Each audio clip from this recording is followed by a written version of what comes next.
দাসীর সাথে সহবাস জায়েজ হলে টাকা দিয়ে পতিতালয়ে গেলে কি গুনাহ হবে? কারণ তখন তো সাময়িক সময়ের জন্য দাসী কেনা হয়। অত্যন্ত আফসোসের বিষয় যে প্রশ্নকর্তা দাসী সম্পর্কে ধারণা নাই। কৃত দাসী, সাধারণ দাসী না, কৃত দাসীর সাথে সহবাস করা জায়েজ আছে, স্ত্রীর মতো আচরণ করা জায়েজ আছে।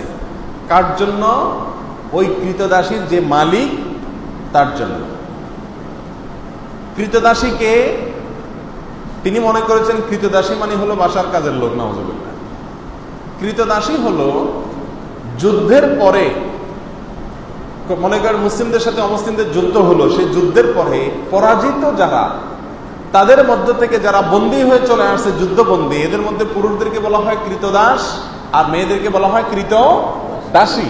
তাহলে যুদ্ধবন্দী হিসাবে গ্রেপ্তার হয়ে কোনো একটা পক্ষের হাতে না আসলে তাকে কৃতদাস দাসী বলা। যদি একটা লোক কাজের লোক হয়, কাজের বুয়া হয়, পুরুষ হোক মহিলা হোক, সে কখনো কৃতদাস কৃতদাসী না। কৃত দাস কৃতদাসী যাকে ক্রয় করা হয়, বিক্রয় করা হয়, এই অপশন আছে। এখন কৃতদাসী যদি যুদ্ধবন্দী হিসাবে আসে, যে ব্যক্তির মালিকানায় আসবে, অর্থাৎ যোদ্ধাদের মধ্যে যে বন্টন করা হবে যুদ্ধলব্ধ সম্পত্তিতে, যার ভাগে পড়বে সে তার মালিক। সে চাইলে তাকে রাখতে পারে, চাইলে তাকে বিক্রিও করে দিতে পারে। এ হলো কৃতদাস দাসী সম্পর্কিত সংক্ষেপে কথা। এখানে কৃতদাসীর সঙ্গে সহবাস করাকে ইসলাম এলাও করেছে কেন? এটা নিয়ে আমাদের নাস্তিক ভাইদের বা নাস্তিক বন্ধুদের প্রশ্নের কোনো শেষ নেই। তারা বলে, হ্যাঁ, একজন কৃতদাসীর সাথে ইসলাম সহবাস করাকে কিভাবে বৈধ করেছে? কেন বৈধ করেছে আমি সংক্ষেপে শুধু বলতে চাই।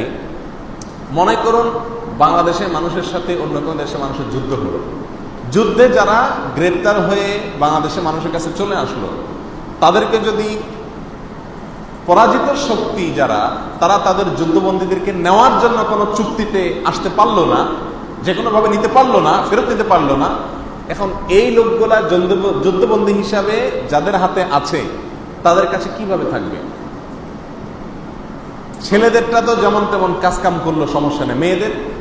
মেয়েরা তো বাসা বাড়িতে থাকবে। তাহলে এই মেয়েটা বাসা বাড়িতে থাকলে তার নিরাপত্তার কোনো রাস্তা আছে? কোনো রাস্তা নেই।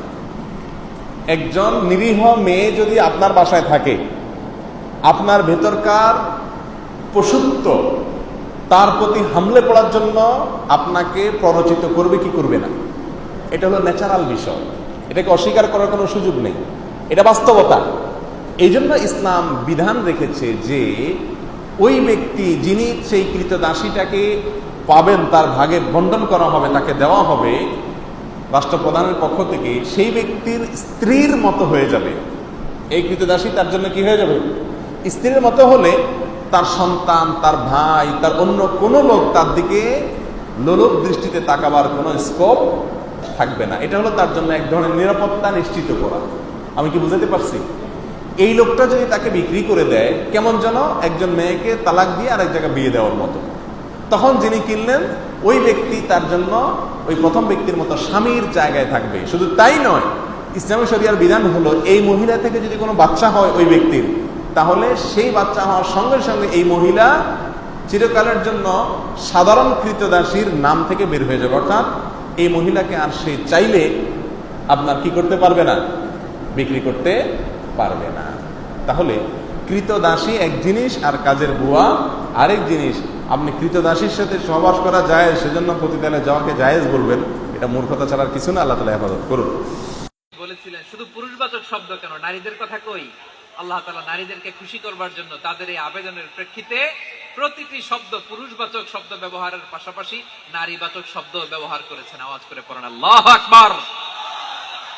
তার মানে নেক আমল করলে, ভালো কাজ করলে, সৎ কর্ম করলে সেটাতে নারী আর পুরুষ সমান। পুরুষ ইবাদত করলে যেই সওয়াব, নারীরা করলেও সেই সওয়াব। পড়েন সুবহানাল্লাহ। That means women has been given extra attention in this word, subhanallah.